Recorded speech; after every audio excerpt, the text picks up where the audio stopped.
Hi crafty friend, it's me Justine Dvorak from Stationery by Justine, where when I craft my world stands still. Isn't this little baby adorable? I made this card a little bit earlier last week, so if you're interested in seeing the video of how I make this baby card that has a swinging element to it, be sure to check it out. I mention it here because I'm using similar products from this video and that video. So if you do have this die set, you might as well make the most out of it and make several projects. So here's just another one.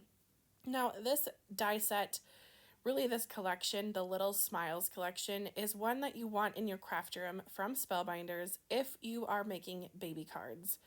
This die set is super cute because you can add the stork like I am on this card today, or you can just have this cute, adorable baby like I had in the basket.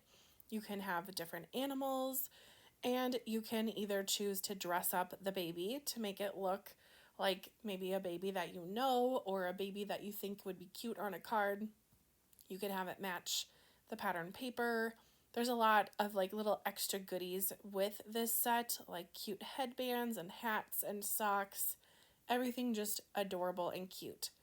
So here's my just standard baby here, and I'm not putting any of the like body clothes on him, but there is a diaper option. So if you want a little baby with a diaper, you can certainly have that die cut out. I am going to add some of the socks though. I end up not using this color, but I will use those on another card. I forgot I die cut out these little booties that match my pattern paper that I made with this little hat. Isn't that just so cute? And that paper is from Lawn Fawn. It's one that I've had in my stash forever and a day, and today it got used. And then I'm going to put this little headband piece over it and add a bow because I think this is just so darling and so cute. Then I'm going to add this whole thing together and make this little bundle, if you will, of my baby with the little arms sticking out. I think that is just so cute. And the stork is adorable as well. Then with my reverse tweezers, I'll just add everything up and hold everything into place. Now originally you see I have that little cloud background at the top. I end up not using that. So I end up using peacock feathers, which is Distress Oxide, and the embossing folder from the collection. Just checking the color. That looks great. I'm just simply adding a bit of this ink at the bottom here. My plan was originally to have this kind of be darker on the bottom, lighter on the top, but things kind of pivot and move around as I am working on this card. So I'm going to leave some of those little mistakes in the video because I think it encourages others. Nobody is a perfect crafter, and I'm definitely not going to pretend that I am. I always keep it real on my YouTube channel, so you're going to see my mistakes and then you'll see me fix it. It's a win-win. Now this die set has a little cloud, bouncy cloud die. I love a bouncy cloud.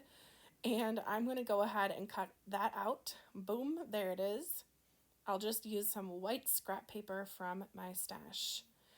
And then I'm going to cut that down to be 4 inches because, not 4 inches, 4 1/4 actually, because my card is a A2 size card, so it is a 4 1/4 by 5 1/2. I forgot that my little panel is in fact 4 inches, so I will cut off 1/4 of an inch, and then we'll be good to go. That little cloud is so adorable. I think that this would be another fun one to make my own DIY stencil with. But I already have one, so I don't know. Anyway, I popped up my clouds just to give a little bit of dimension. I've been reaching for foam like it's my secondhand job. Maybe this would be my 3rd job.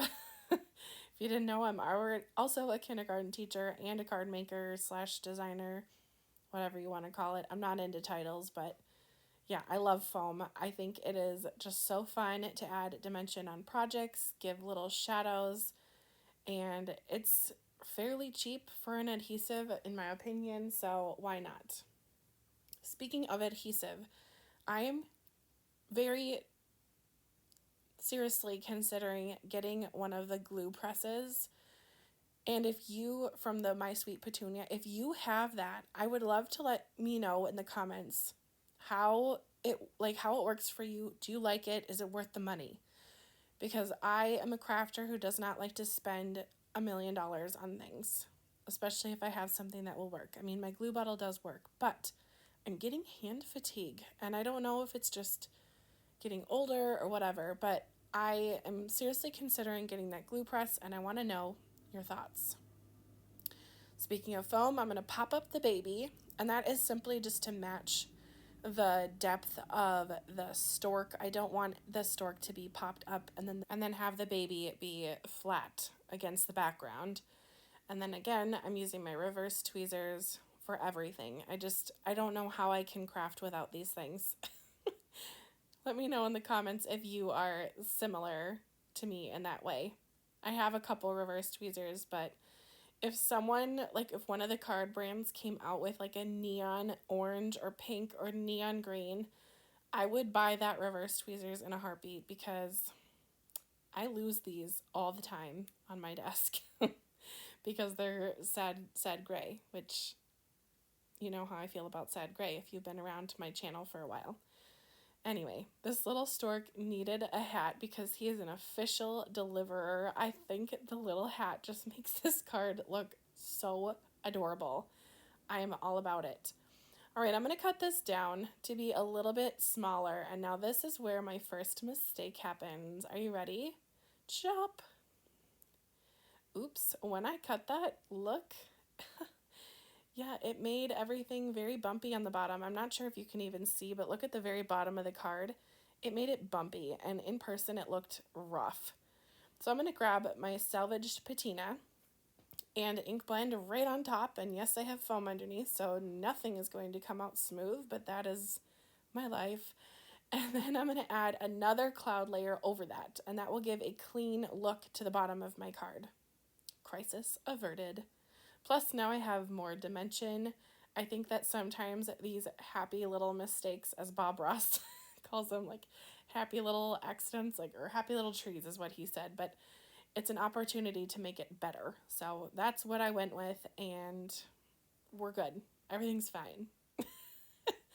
And now my sentiments, if you checked out that first video with the swinging little baby in the basket, you can see how I made all these sentiments, but they are BetterPress sentiments that I glimmer hot foiled. I love a sparkly sentiment, and this sentiment I thought was super cute. Your little miracle is here. I mean, come on, that's adorable. It's not just like, welcome, baby. Congratulations on your baby. It's just something different, and I like having things that are different in my craft room. Now, for the rest of the background here, so the card that I have in my hand is an A2 size card, and now I've cut my panel down to a 1/2 inch smaller on the sides and the front of that. So I'm going to put it on some darker teal, and I considered pink, but I went with teal. And I think that this gives a nice little dimension or definition there. I thought maybe that pink, no. Nope, it clashed with the baby's little bonnet. So we're just going to go with it. And I will leave in some of the making, right here, of how I added that card panel on. I do have a lot of recent subscribers, so if you are subscribed, thank you so much. And I hope you stick around for lots of other videos. I have tons of videos on my channel. But I do often get questions messaged to me like, how do you put on paper straight, or how do you know what glue to use when? And so I am leaving some of that in this video, and I will be doing more basic videos just to help any of those new crafters out there, because everybody is new at some point. I did bring my card down to the bottom of my camera here because sometimes I just need to get my head over it, get your noodle over it, if you will, so you can see if it's nice and straight. Then I'll do one last check over, and I see that I need to keep that glue buttoned up to the bonnet, the nose of the stork. But that is it for this card. I hope you love it as much as I do. And if you are needing baby cards, this collection is the one you need. It's called Little Smiles from Spellbinders. I have everything linked in the description of this video. If you use any of my links, it does help me, and it does not cost you anything at all. It just tells Spellbinders or scrapbook.com or wherever you're buying from that I, Justine, sent you. And then they give me a teeny tiny kickback. So I really do appreciate that. And I hope you have a blast crafting. And I hope you get to craft today. Anyway, we'll see you next time. Bye, crafty friend.